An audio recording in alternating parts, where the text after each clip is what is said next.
Hi guys, how's everyone doing? Really? That's great. I'm so glad to hear it. My name is Katie S., and I'm going to talk to you guys about Farm to School. However, before I start, I'm going to let you all know that this is my fourth time recording the narration, so if I mess up during this, I will be persevering, so bear. We're going to start off easy. What is Farm to School?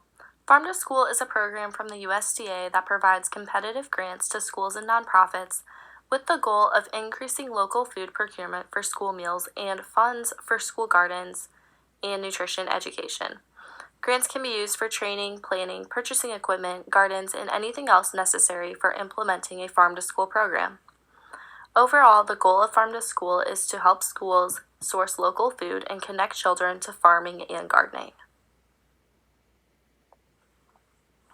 These pictures show the main ways schools accomplish this goal. The first picture is lunch choices. Schools can use their grant money to purchase food from local food sources, then incorporate those products on a school lunch menu. Schools may also use grant money for nutrition education. Nutrition education allows students to learn more about the food and how it affects their health. This is important because nutrition classes on their own are not typically offered in schools.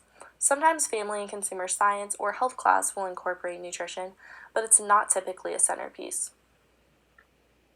Taste tests are another important learning experience for kids to gain exposure and appreciation for new foods. Incorporating farm-to-school products can be a big adjustment for schools that are used to using prepackaged items, so allowing students to taste test the products in a low-risk environment is helpful in increasing their acceptability of the new foods. And kids often need multiple exposures to new foods before they decide they like it, so taste tests are an easy and relatively inexpensive way to accomplish that. Lastly, schools may use their grant money to get a school garden. School gardens are a great interactive learning experience that allow kids to have a deeper connection to the food they eat. Seeing how food grows and the work that goes into it may give them a deeper appreciation. Research has found that kids who experience school gardens are more likely to try new fruits and vegetables than kids who are not exposed to them. School gardens can also be used as learning experiences in other subjects. Students can learn about the life cycle of a plant in science class and measure leaves and stems during math. When I was in school, my class read James the Giant Peach, and my teacher brought us cut up peaches. So maybe school gardens could be used similarly. I'm not a teacher, guys, but I bet the teachers out there could come up with some pretty cool stuff for their... I feel like this almost goes without saying because the name is Farm to School, but the primary audience and life stage influenced by this program is children aged 3 to 18. Now that we have some of the basics of what Farm to School is, let's go over a brief history of the program. It's relatively new, so this shouldn't take too long. The idea for Farm to School developed in 1996 with a small pilot study conducted by the USDA Agricultural Marketing Service, the USDA's Natural Resources Conservation Service, and Florida A&M University. The goal was to help small vegetable farmers sell their fresh vegetables to local schools. They sold bagged collard greens, which was culturally appropriate for the school's population. Thus, it was a huge success. The success of this program led them to include Farm to School in the Child Nutrition and WIC Reauthorization Act of 2004. However, it did not receive funding until 2010. But once Farm to School did receive funding, they opened their grant application process and the first grants were awarded in 2012. Interest in Farm to School has continued to increase since 2013. With all this interest that's building, let's see who is eligible to apply. Pre-K through 12 schools that participate in the National School Lunch or Breakfast Program or run a USDA Summer Food Service Program, Seamless Summer Option, or Child and Adult Food Care Program. State and local agencies such as a whole school district or health department, Native American tribal organizations, agricultural producers. A farm I used to volunteer for in undergrad actually just received their Farm to School grant for this school year. They're going to provide fruits and vegetables to low-income schools in the inner city of St. Louis. I thought I'd include that because it was interesting. And finally, nonprofit entities such as hospitals, charity organizations, and private schools. The types of grants these organizations can apply for can be broken down into 3 categories. Planning grants help organizations do the homework needed for starting a farm-to-school program. For example, if a school needed new kitchen equipment to prepare their farm-to-school products, but needed to consult with a contractor, this grant would cover the contractor's expenses. Implementation grants, which help an organization develop brand new programs or make old programs even better. And finally, support service grants, which provide broad-reaching services to farm-to-school initiatives, so like connecting programs to each other and providing statewide or citywide services.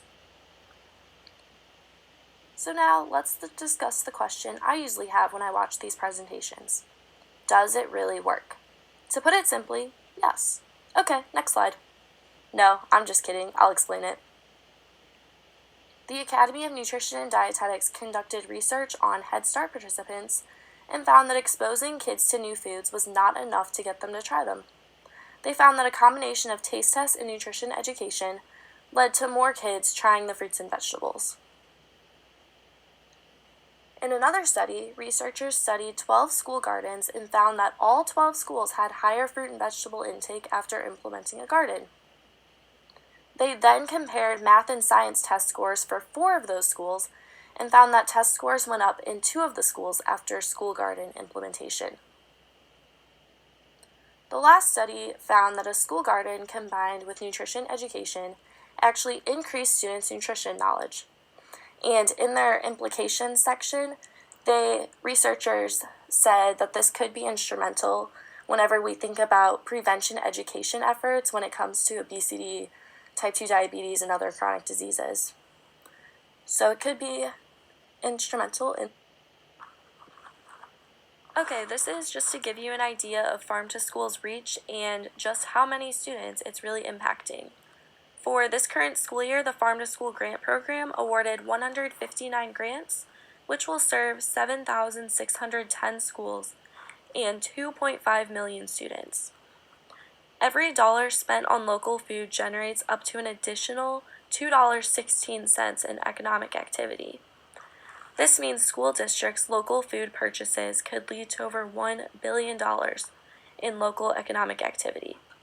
This means Farm to School has even larger implications beyond the students because it benefits local communities and their economy. This past July, the USDA announced $12.1 million in grants, which is the largest round of grants the program has seen. Schools closed so suddenly that farmers who relied on schools as a way to sell their products were left with market losses and an unexpected surplus. This round of funding and resource distribution will help farmers rebuild lost markets and ease financial struggles. The Farm to School Act was introduced in 2019, and it has just been introduced in the House. It has not been passed as law. And it gives updates to the Farm to School program, such as changing wording from schools to institutions, which encourages more nonprofit and government organizations to apply for funding. And it also allows organizations to use grants for program research and evaluation, which is vital to the success of future programs. Let's bring it even closer to home and discuss how we as nutrition professionals can participate in Farm to School. As an RD, you may be responsible for applying to Farm to School grants on behalf of your district and then educating the administration, teachers, and parents about the program. You may have to facilitate a working relationship between cafeteria staff and the new vendors. You might develop menus that utilize the new foods in a creative and kid-friendly way. When it comes to nutrition education, you may be in charge of teaching nutrition classes and developing the class curriculum and materials.